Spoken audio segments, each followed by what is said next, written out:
This is NDTV. And you're watching NDTV Prime. In association with Micromax. Nothing like anything.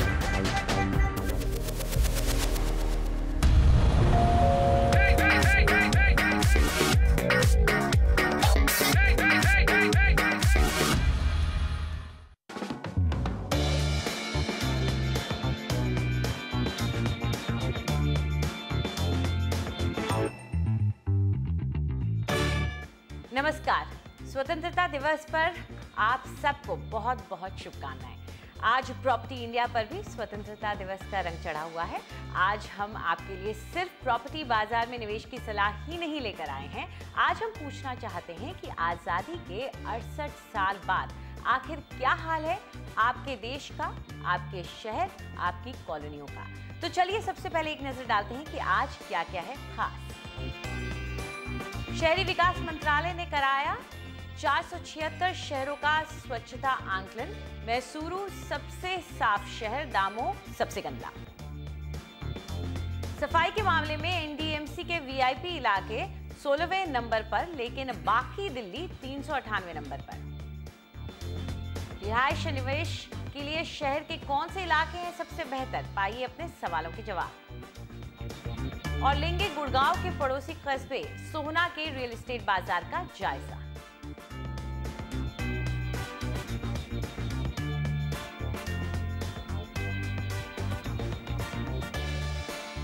आजादी के 68 साल क्या मायने रखते हैं ये आपके लिए? हम अपने आप को आजाद कहते हैं, स्वतंत्र कहते हैं, लेकिन हम और हमारे शहर अब तक गंदगी की जकड़ से आजाद नहीं हो पाए हैं। शहरी विकास मंत्रालय की तरफ से किए गए सर्वे में देश के 476 शहरों को उनकी सफाई के लिए आंका गया।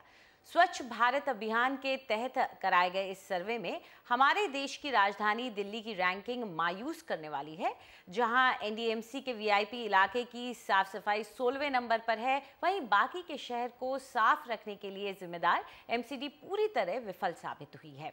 398वें नंबर पर है एमसीडी। पहले नंबर पर है मैसूरू, और मैसूरू के साथ कर्नाटक के 3 और शहर हैं टॉप 10 में। राजधानियों में सबसे अच्छी रैंकिंग है बेंगलुरु की, नंबर 7।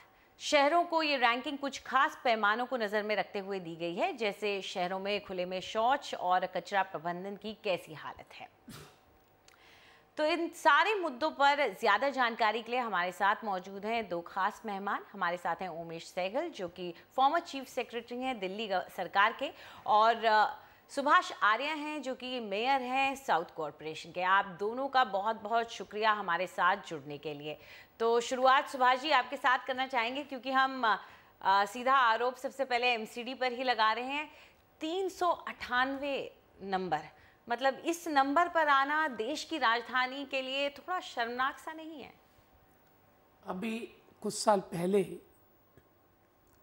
कॉमनवेल्थ गेम्स हुए थे, तब दिल्ली सबसे अच्छा शहर माना गया था।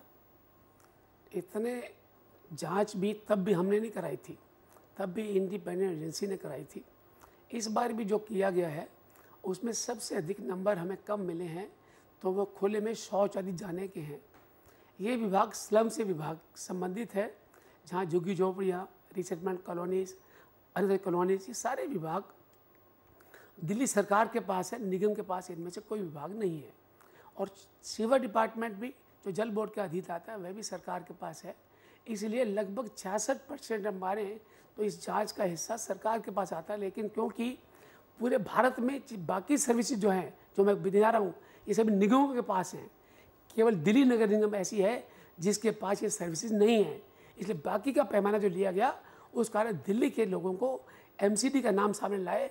लेकिन जबकि ये सारे विभाग दिल्ली सरकार के पास हैं, हमारा मानना है कि हमने आगे से अधिक अपना सॉलिड वेस्ट मैनेजमेंट चेंज किया है। तब हमारे पास टिप्पर भी नहीं होते थे। आज हमारे पास हर कॉरपोरेशन में लगभग प्रत्येक वार्ड में 2 से 3 टिप्पर हमने दिए हुए हैं, जो प्रातः हर घर के पास गली में जाकर अनाउंसमेंट करते हैं, कृपया कूड़ा सड़क पर गली में ना फेंकें, इस गाड़ी का प्रयोग करें, कूड़ा इसमें डालें। ये सब हम करते हैं।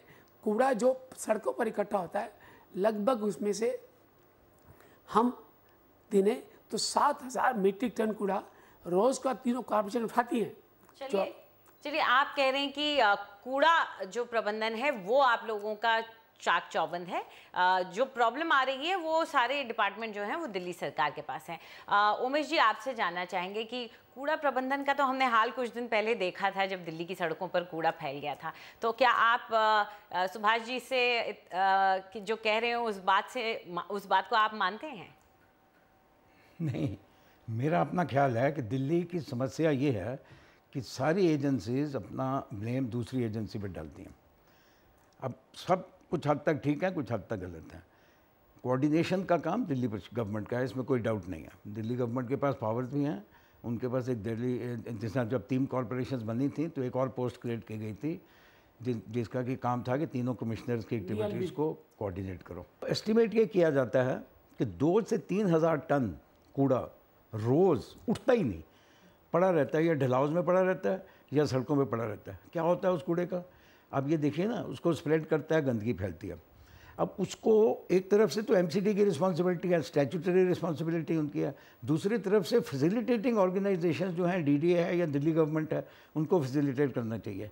जहाँ तक ये ओपन डेफिकेशन का सवाल है, ये बहुत शर्मनाक की बात है कि दिल्ली में 67 साल के बाद, जबकि 1 साल हो गया, एक स्वच्छ भारत कैंपेन भी लॉन्च की गई है, अभी तक वो ओपन डेफिकेशन चल रही है।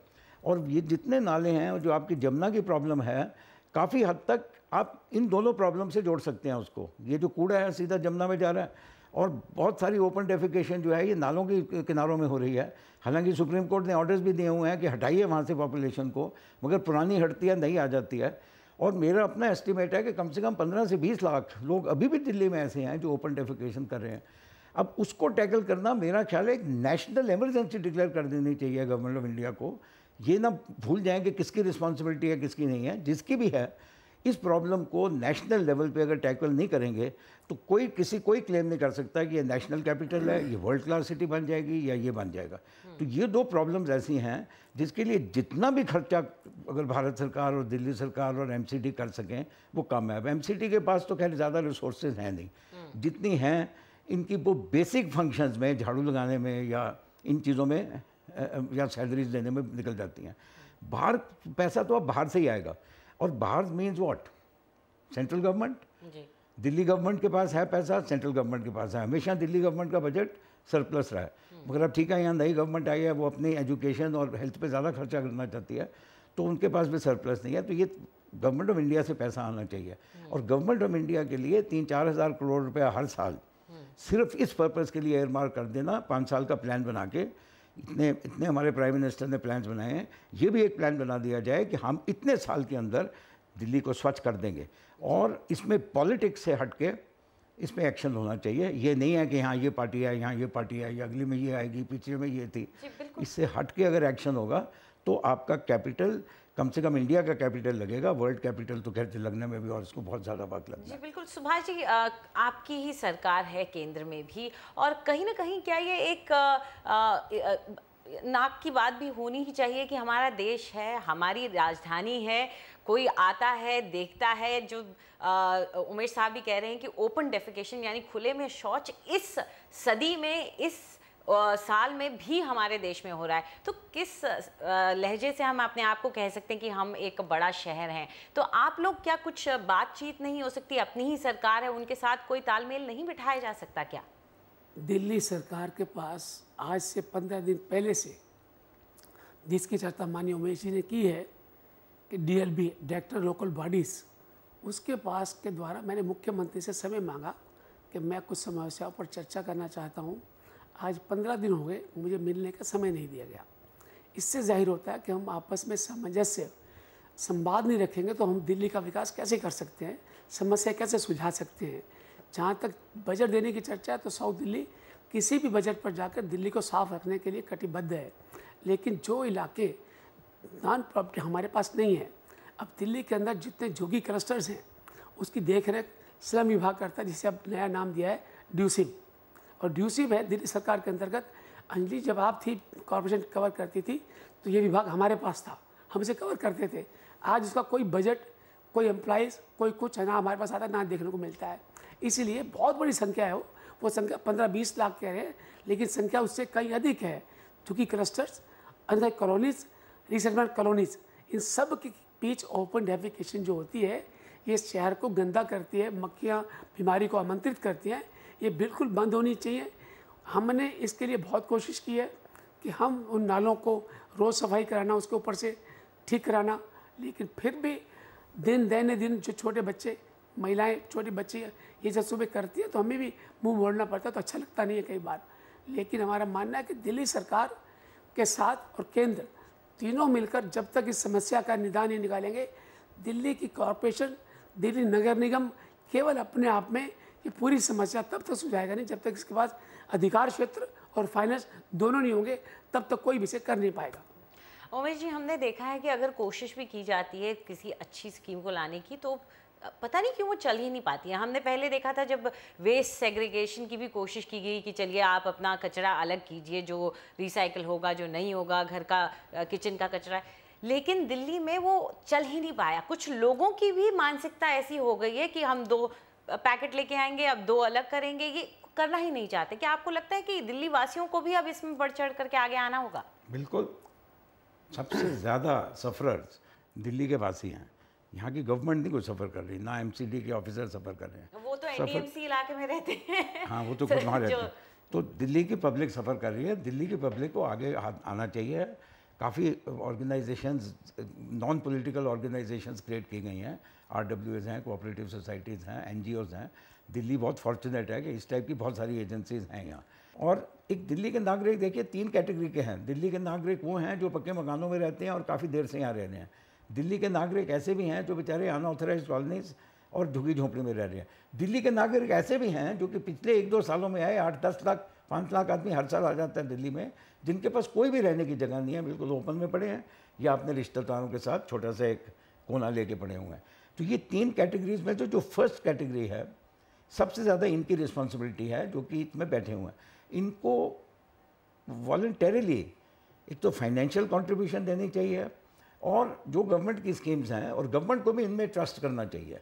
जब RWAs का इतना एक टाइम पे शोर मचा था, भागीदारी का हमने आपने देखा क्या था। भागीदारी की, आपने क्या भागीदारी की? सारी पावर्स आपने अपने पास रखी, सारा काम आप मेट्रो साफ करो सड़कों को, अरे पावर आपके पास है। अब चलान की पावर जो हैं आपके इंस्पेक्टरों के पास हैं, आप दे दीजिए ना, किसी प्राइवेट NGO को दे दीजिए कि आप भी 50 रुपए का चलान कर सकते हैं, तो आपके पास कुछ पावर आएगी, आपके लोग सुनेंगे।